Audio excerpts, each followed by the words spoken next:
yeah, I did feel responsible. I mean, think about it. You're standing there talking to Charlie Daniels, who literally, I will never forget him looking right into my eyes and saying, don't ever look at the empty seats. Yes, sir. And he was serious, and I still, to this day, when I see him, go, I'm not looking at the empty seats, sir. I'm doing everything I can to stay positive. I just was a sponge. I was an open book. I was telling them everything, and they were fascinated by me and with Mom because they were family. And yeah, I had a really good upbringing in this business in the 80s. There was still, you know, we didn't have Facebook. We had face-to-face. I'm literally walking in and saying, Johnny Cash, all the men are in that room. Merle Haggard, Marty Stewart's over in the corner, closer to my age. We're all just like, you know, and it's backstage at the CMA, and it's pretty normal to do that. And I'm going, oh my gosh, these are the greatest singers of all time. Well, what was not so normal about that? And you mentioned yourself was traveling with your mother for below those shock. But and I mean this in no name-dropping way. But I recently spoke with Kenny Rogers, and he said it didn't bother him, but he runs across people, not every night, but all the time, and say they love what he does, but say, you know, where's Dolly?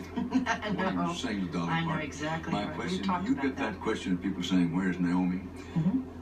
Is she going to come out of the I get it a lot. I used to get frustrated because I was striving so hard to be Wynonna Alona.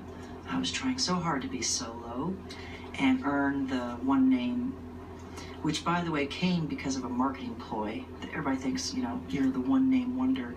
No, it's because they wanted to keep me from the J's so people would buy the W, you know, Wynonna bin. It's just funny how life is. Her relationship with her mother is a subject Wynonna usually doesn't discuss anymore.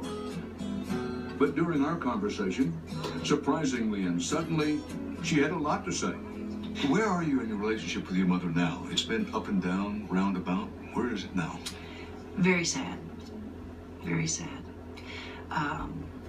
To the point where you're the first person I'm going to say this to. Exclusive, Dan Rather moment is the way I think of this, because I won't talk about it. It's too painful.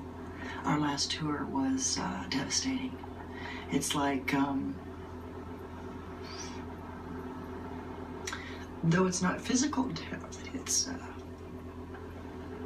the end. And we don't talk much. It's gonna take time, I think. I didn't expect to cry.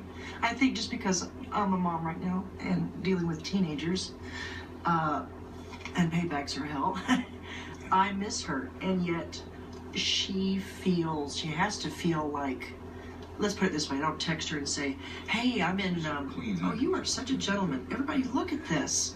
This is like serious, gentleman.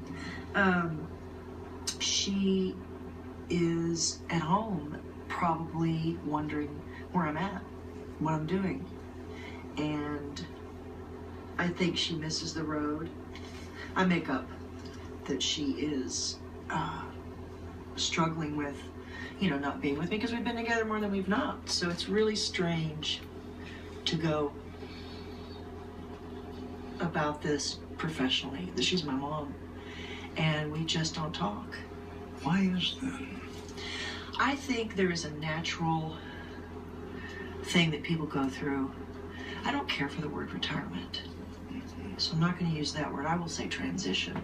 I think the transition from going 100 miles an hour every day, now think about it, she had costume changes, we had major production.